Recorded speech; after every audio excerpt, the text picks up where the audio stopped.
수밖에 없다 이거잖아요. 근데 여기까지만 아니고 그 다음 구절이 아주 중요한 구절이 나오는데요. 나에게 배우라, 이제 이런 얘기잖아요. 나에게 배우면 너희의 마음이 쉼을 얻으리다. 이렇게 또 한 번 이제 쉼을 얻는다는 게 이제 두 번이 나오는데요.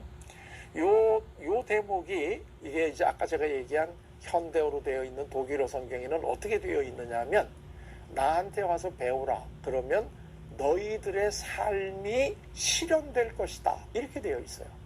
너희들의 삶이 실현될 것이다. 그러니까 요 둘이 앞뒤를 보게 되면, 처음에는 남이 만들어 놓은 기준을 따르느라고 수고하고 무거운 짐진 사람들아 내게로 오라, 내가 너희들에게는 그런 걸 강요 안 하기 때문에 너희들이 쉬게 될 것이다. 그리고 나한테 와서 배우라, 그러면 너희들의 삶이 충실히 실현될 것이다. 그러니까 예수님이 우리에게 원하시는 삶이라고 하는 것은 남이 만들어 놓은 기준을 따르는 삶이 아니라 너의 삶이 실현되는 걸 바란다는 게 예수님이 우리에게 원하는 삶인데요. 사실 우리 이게 심리학에서는 이거를 잠재력이다 이렇게 표현을 하는데, 그 잠재력을 누가 주신 건가요?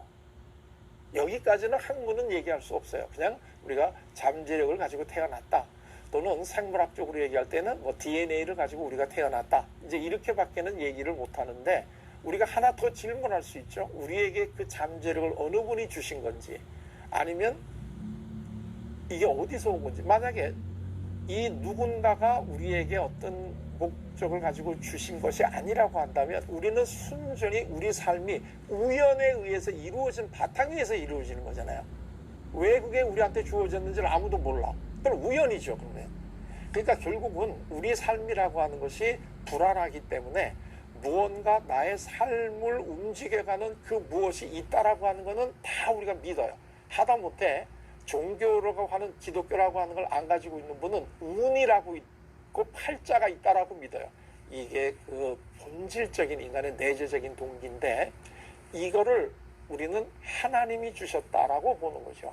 이 잠재력을. 그러면 하나님이 우리에게 이 잠재력을 주시고, 이 잠재력을 이 땅에서 충분히 실현해 가도록 하는 것을 원하신다는 거죠. 이게 이제 예수님이 우리에게 이야기를 해 주시는 거라는 거죠. 그러기 때문에 우리들의 삶이 제 잠재력을 실현할 때가 제일 즐거운데, 아까도 얘기했지만 왜 못하느냐? 우리가 실패할까 봐 두렵기 때문에. 그런데 이 두려움을 우리가 이길 수 있는 것은 아까 얘기한 믿음이라고 얘기를 했잖아요. 이 믿음 중에서도 제일 핵심적인 믿음은 하나님에 대한 믿음이죠. 그러니까 하나님께서 우리들에게 이 잠재력을 주셨고, 하나님은 그 잠재력을 우리가 이 땅에서 잘 실현해 가시기를 원하신다. 그리고 우리가 힘들 때에는 우리가 그것을 잘 실현할 수 있는 힘을 주신다 하는 것이, 사실은 오늘날 심리학에서 밝힌 내용이 이미 2000년 전에 예수님께서 우리에게 다 알려주신 거다, 이제 이런 이야기예요. 자, 그러면 지금 내가 뭘 잘하고 있는지를 모르겠다 이렇게 얘기하시는 분은, 너무나 어느 날 갑자기 내가 뭘 가지고 있는 걸 이렇게 확 알아지는 거는 없어요. 조금씩 내가 정말 외부적인 보상이 하나도 없을 때, 예를 들면 내가 어떤 걸 했을 때 누가 칭찬을 해준다든가, 또는 내가 뭘 했을 때 결과가 나쁘게 나왔을 때 누가 나를 처벌하는 아닌 상태에서 정말 내가 뭘 원하는가 하는 거를 찾아보는 것부터가 시작을 해야 되니까요. 근데 이거는 우리 마음속에서 샘솟듯이 나오는 거기 때문에, 이거를 우리가 알아보려고 하는 시간을 좀 가지기만 하면 이거는 얼마든지 우리 마음속에서 이거는 나오게 되어 있어요. 그거는 우리 마음이 주기보다는 하나님께서 우리에게 성령님을 통해서 네가 이 땅에 온 이유는 사실은 이러한 거를 해내기 위해서 온 거란다 하고 알려주게 돼 있어요. 이거를 오늘날 우리 심리학에서는 이 과정을 통찰이라고 불러요. 통찰. 그래서 내가 이거를 하기 위해서 이 세상에 왔구나, 내가 이거를 정말 잘하는구나, 내가 이거를 할 때 제일 즐거워하는구나 하는 것을 깨닫는 걸 우리가 통찰이라고 부르는데, 이 심리학적으로 통찰이라고 하는 이 현상은 하나님이 성령을 통해서 우리에게 인도해 주신다. 이제 그 얘기를 이제 이 심리학에서는 이걸 이렇게 표현하는 거에 불과하다.